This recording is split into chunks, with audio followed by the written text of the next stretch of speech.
If you try to control the variety of situations that may pop up in your face tomorrow morning, all that'll happen is you will become a very limited life. You would step out into the world and do whatever that needs to be done only if you have an assurance, no matter what you walk into, you will not lose yourself. You will walk full stride, otherwise you'll only be a half a step. Most human beings are half steps because the fear of suffering. If this happens, what'll happen to me? If that happens, what'll happen to me? If you're well managed within yourself, you know how to manage your thought, you know how to manage your emotion, you know how to manage your body, your chemistry, your energy. If you know how to manage all this, what does it matter if you walk into hell, I'm asking? If you are well managed, if you are a heaven within you, what does it matter where you go? Hell also will be an interesting place to go. But if you are ill-managed, then you want to be in a nice place all the time. You will not step out into anything. I'm not saying this is wrong, this is against nature, because in nature, every life is aspiring to be as much as it can be, isn't it? Every life is naturally aspiring, this is not a philosophy, this is not an ideology that you must do this or that. It is natural and intrinsic for every life that it will do as much as it can. From an earthworm, from a worm to an insect to a bird, to an animal to a tree, every one of them are trying to be full-fledged life. If you go against this simply because of the fear of suffering, then all possibilities of exploring the nature of being human, the tremendous immensity of being human is just lost upon humanity. Today, you will see this everywhere. When people say, I am only human, they are talking about the limitations of being human. They are not talking about the possibilities of being human, isn't it? If we are the most intelligent species on the planet, if we are the most capable species on the planet, should we be talking about our possibilities or should we be talking about our limitations? Whenever anybody writes or says, oh, we are human, they're always referring to their limitations, never to the possibilities of being human.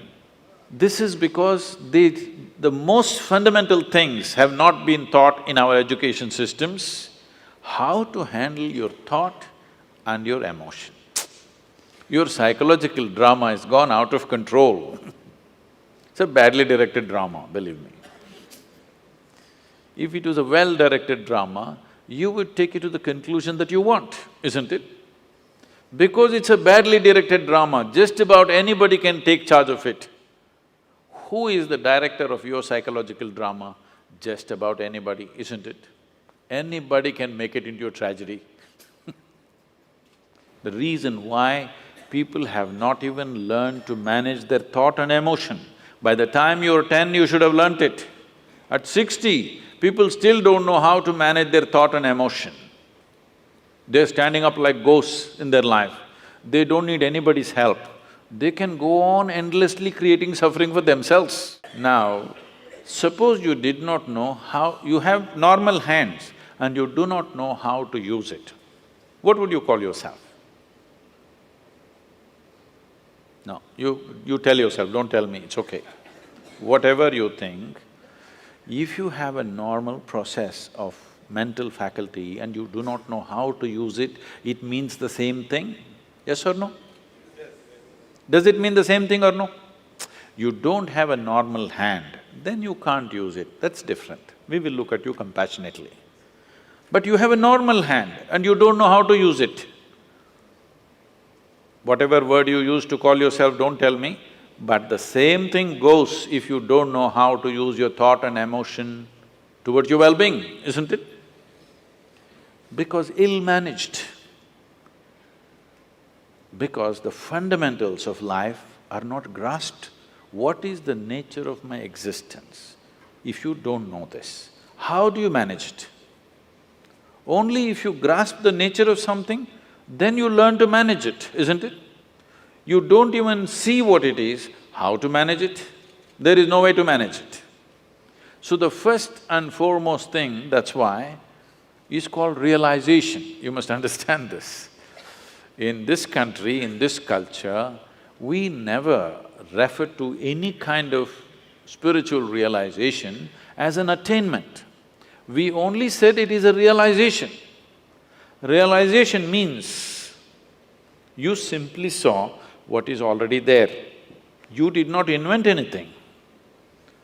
You did not climb the top of a mountain. You are beginning to see everything just the way it is. But that has become such a rarity that it is being hugely valued. Someone was asking me 3 days ago, I was in Kerala, "Sadhguru, you seem to know everything." I said, "See, there is only one thing I know. I know this one thing from its origin to its ultimate." I said, "I know only one thing, and what are you clapping your hands for?" I know only this one thing. But because the nature of human experience is such, you know everything only through this one, isn't it?